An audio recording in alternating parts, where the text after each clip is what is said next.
Indian Lawyer Union Tripura State Committee ni loa jumungbai democracy, secularism, justice te socialism ni sakawo shemdar khaijaka bubagarakhor akolini mukto dara holo waktichali o panda manjaka Odisha High Court ni kecham justice Subhasis Talapatra manjaka kecham Kerongkrung Bikas Ranjan Bhattacharya manjaka kecham Kerongkrung PB Surendranath Nokhobui kubuni adamro এই যে মানুষের যে মৌলিক অধিকার হচ্ছে গণতন্ত্রে অংশগ্রহণ করা, তার কথা বলার স্বাধীনতা, তার চিন্তার স্বাধীনতা, ক্ষমতাবানদের প্রশ্ন করার স্বাধীনতা, সেটা বিপুলভাবে আক্রান্ত হয়েছে। আমি বলি না বলি, আমি বলার কেউ নয়, আমি আপনাদের মধ্যেই একজন। বিপুলভাবে আক্রান্ত হয়েছে, মানুষ ভয় পেয়ে গিয়েছে। আর এই রাজ্যে যারা আছেন তারা তো জানেনি কি অবস্থা চলছে এখানে।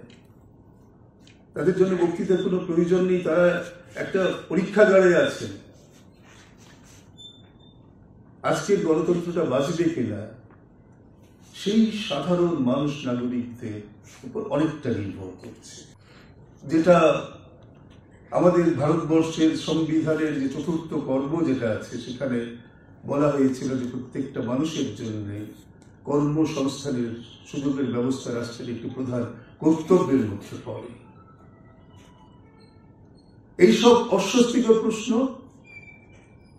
করতে হবে তো কারা করবে প্রশ্নটাকে? এক, বিকাশ দ্বারা করবে সংসদের মধ্যে দাঁড়িয়ে। দুই, নাগরিক হিসাবে আমরা করব। আমাদের খবরের কাগজে, আমাদের পথে ঘাটে দাঁড়িয়ে বলবো যে আমাদের বেকাররা কেন কাজ পাচ্ছে না, আমাদের কেন সোশ্যাল সিকিউরিটি বা সামাজিক নিশ্চয়তার বিষয়গুলোকে নিশ্চয় করছে না, গভর্নমেন্টগুলোকে ভেঙে চুরে দিচ্ছে। স্বাধীনতার পর এই 70 বছর ধরে জনগণের টাকায় যে পাবলিক বা সরকারি ক্ষেত্রগুলো তৈরি হয়েছে সেগুলোকে কেন এই প্রক্রিয়ায় বিক্রি করে দেওয়া হচ্ছে? আমরা প্রশ্ন করতে পারবো না। কেন? যারা প্রশ্ন করেছেন তাদের অভিজ্ঞতা আপনারা সবাই দেখেছেন। কারোর জন্য প্রযোজিত হয়েছে আনলফুল প্রিভেনশন অ্যাক্ট 1967, তার 15 নম্বর ধারাটিকে সাম্প্রতিককালে 2016 সালে তার সংশোধন করা হয়েছে। সেখানে বলা হচ্ছে যিনি এই ধরনের প্রশ্ন করবেন শুধু তাই নয়, যিনি প্রতিবাদ করবেন তার সঙ্গে যদি আপনার কোনো সম্পর্ক পাওয়া যায়, ধরুন একজন যুবক সেখানে রাস্তায় দাঁড়িয়ে বক্তৃতা করলো, দেখা গেল তার সঙ্গে আপনার একটা বন্ধুত্ব আছে, আপনি প্রায়শই যান, তাকে ধরে নেওয়া হবে, আপনি তাকে পৃষ্ঠপোষকতা করছেন, তাকে ওই আইনে ঢোকানো যাবে। ভারতবর্ষে জরুরি অবস্থা ছিল, আমরা জরুরি অবস্থায় দেখেছি সারা ভারতবর্ষের মানুষ এই জরুরি অবস্থাকে প্রত্যাখ্যান করেছে, তার নির্যাতনগুলোকে করেছে। কিন্তু আজকে এমন একটা অবস্থা চলছে, মানুষ নিশ্চিত নয় কখন এসে পুলিশ তার দরজায় টোকা দেবে। গণতন্ত্র মানে হচ্ছে 5 বছর পর পর যাবেন একটা ভোট দেবেন, ব্যাস, এটাই গণতন্ত্র। ঠিক এই আশঙ্কাটা রবীন্দ্রনাথ করেছিল যখন গোটা দেশ জুড়ে লড়াই হচ্ছে মহাত্মা গান্ধীর নেতৃত্বে। প্রশ্ন হলো ডোমিনিয়ন স্ট্যাটাস, তাতে ভোট দিতে পারবেন বিভিন্ন সংস্থার লোকেরা ইত্যাদি ইত্যাদি। তো রবীন্দ্রনাথ তখন লিখছেন, তোমরা যদি ভোট দেওয়ার মধ্যেই নিজেদের সন্তুষ্ট করতে চাও, তোমরা স্বাধীনতা খুঁজে পাবে না।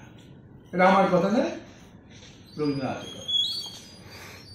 তাহলে ভারতবর্ষের যে স্বাধীনতা সংগ্রাম, সেই সংগ্রামের প্রেক্ষিতে কিন্তু তৎকালীন এইরকম যারা চিন্তাশীল, চিন্তাবিদ, তারা এই নিয়ে আশঙ্কা প্রকাশ করেছিলেন।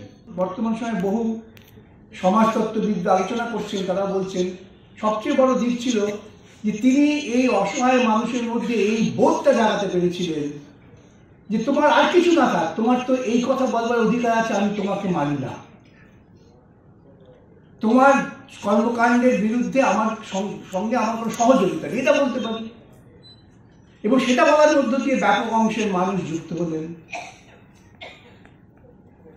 এবং সেই মানুষদের যুক্ত করতে গিয়ে তিনি মানুষকে মানুষ হিসেবে দেখলেন।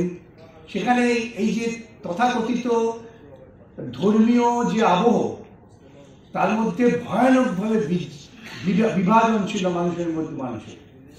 বিশেষ করে যারা হিন্দু ধর্মের প্রবক্তা, অনেকেই ধার্মিক হতে পারেন, ধর্মানুসারী হতে পারেন, কোনো আপত্তি নেই, কিন্তু একটা মূল মন্ত্র ঢুকিয়ে দেওয়া হয়েছিল, সেটা হচ্ছে চতুর্বর্ণ মা সৃষ্টম, আমি সৃষ্টি করেছি সব।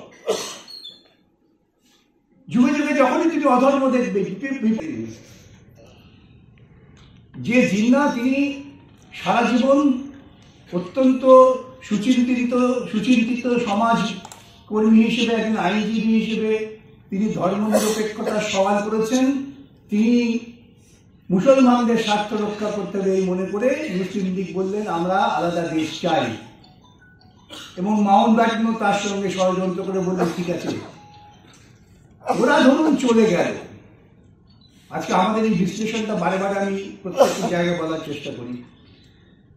ওরা চলে গেল, ওরা বললেন আমরা ইসলামে বিশ্বাস করি। ইসলামে বিশ্বাসী সব মানুষ গেলেন না।